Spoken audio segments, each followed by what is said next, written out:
Hello, my loves. It's Liz Ann here from High Vibes Life, helping you make the rest of your life the best of your life.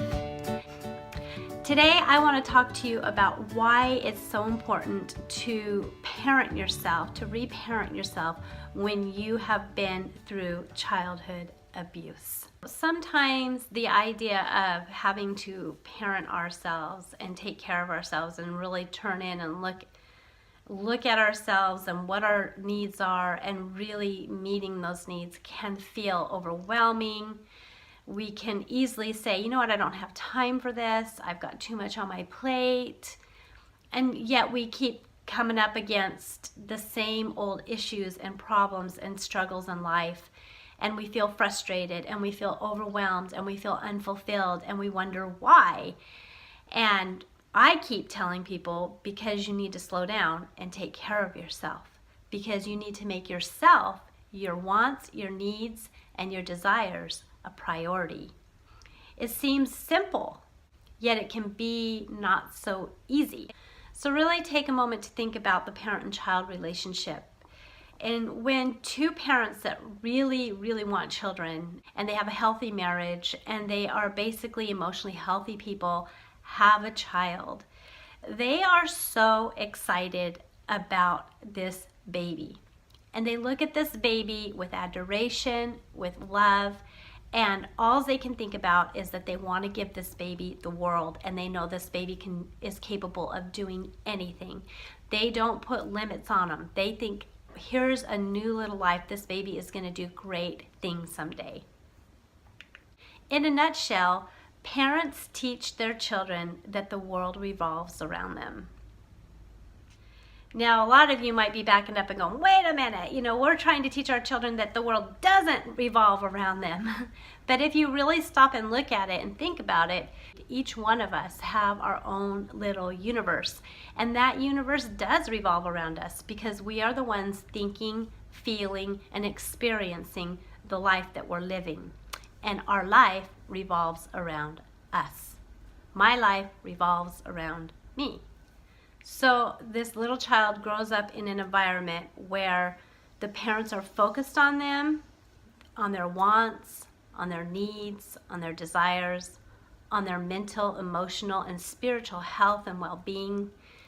And every decision that they make revolves around these children and whether or not it will be a healthy decision for them as well. It includes them. These healthy parents teach the children that they are incredible human beings, that they can do anything. Their happiness is a priority, that their emotions matter. They teach them how to stand up for themselves. They teach them how to have healthy boundaries. They teach them what's appropriate and what's not appropriate. Now, when we've come up in a home that is full of dysfunction and abuse and unhealthy parenting, most of this is just missed. The child does not learn that they are important. The child does not get adored. The child often is in survival mode. The child has its focus on the parents rather than the parents having its focus on the child, because they have to learn to read the parents and the parents' mood and what's going on in their environment so that they can keep themselves safe. The child grows up insecure. The child grows up without the prop and that nurturing and that love of that mother and that father that a normal, healthy parent would give to a child. And then we grow and we're these adults and we're still this little child inside trying to grapple with life. We don't understand why some people have happy homes and have everything and we don't. We don't understand why we feel so insecure and so less than somebody else. We draw in more abuse towards us, more people that match what we are familiar with, match being treated like we're unimportant, like our emotions don't matter. We draw this all to us. And even if we have a decent marriage and a decent family life, we carry around with us a lot of vibration of frustration and overwhelmment and self-sacrificing and not putting our needs first and not realizing that it's okay to take care of ourselves first. Even when we get told that it's okay and we try to move forward to do that, we are flooded with feelings of guilt and feelings of it's not okay, because so often as children we were punished for meeting our basic needs. My father would at times tell me I better wipe that look off my face or he was going to knock it off, and it was a very real threat to me, and I had no idea what look on my face he was talking about. So I wasn't even allowed to have a look on my face sometimes, much less an emotion, to express an emotion and feel safe about it. Oftentimes we are so hungry for that love and that approval that we missed out on. We have this emotional void that needs to be filled by something, and we're trying to get it from other people, and they do not know how to fill it. Because the reality is, nobody can ever parent you in the same way that an original parent would have parented you. And I'm not talking about adoptive parents. I'm talking about later in life. Some people are fortunate enough to find people that will say, oh, I love you and I'll help you, and give them a leg up on life.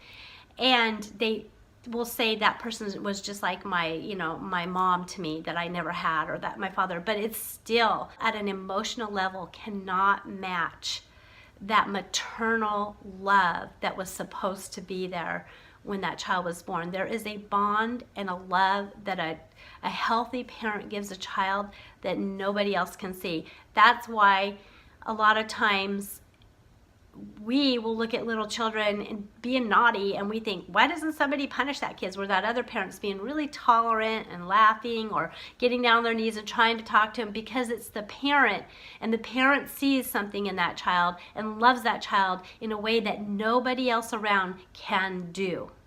And it's facing this reality that we missed something in life that can never be replaced, and learning that the only person that can truly love us the way we need to really be loved is ourself. When I first came to that realization that nobody else was going to give me the love that I needed at such a deep level, and that I had to give it to myself, it pissed me off.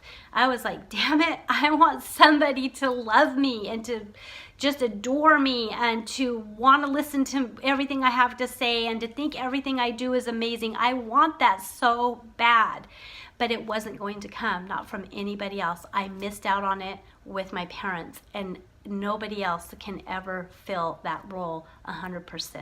It was at that point that I realized I had to give it to myself if I was ever going to get it. And it was from that point on I started looking in the mirror and saying, hey Liz, I love you. I am your best friend and I got your back.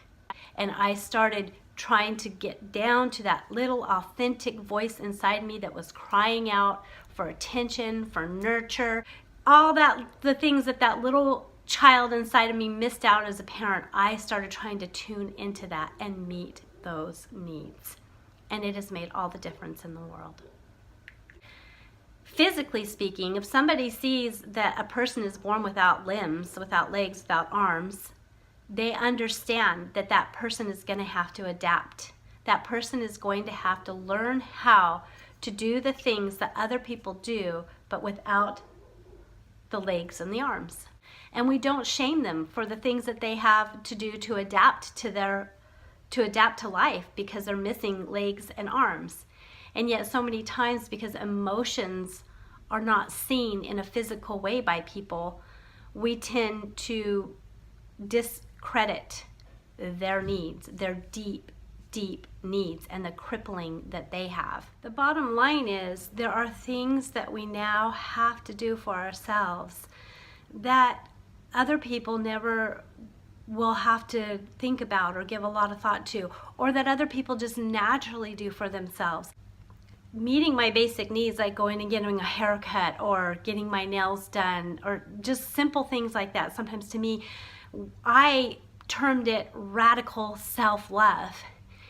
But when I really stepped back and look at it, it wasn't radical at all. It was just radical to me because I wasn't used to being loved and used to being cared for. And that's what we have to remember, is that a lot of the things that we are trying to give ourselves, there's no shame in that. Most people just have them naturally. They have it like inbuilt in them from the parenting they got as children. I honestly believe that learning to really love and care for yourself at a genuine level, and I mean where you can look in the mirror and you're looking at somebody just like you would a child, your own child, and you're saying, that person that I'm looking at right now is just freaking amazing. I just love her. I'm so glad that I am hers and she is mine.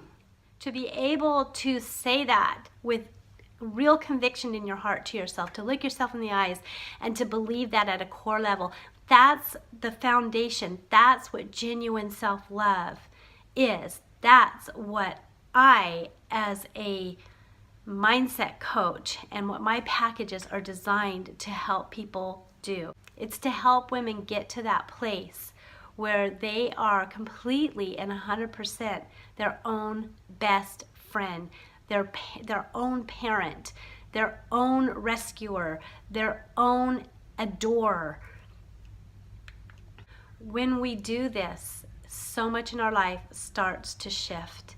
So many things start to fall by the wayside that used to bother us, that used to weigh us down. We learn how to take care of ourselves.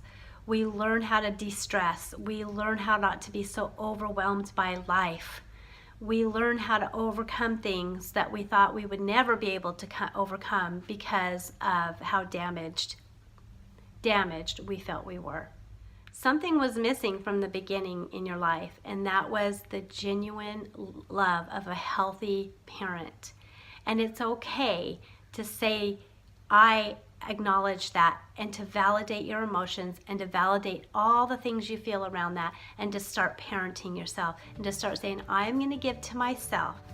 I am going to be selfish, self-centered. The world is going to revolve around me for a while. My world is going to revolve around me.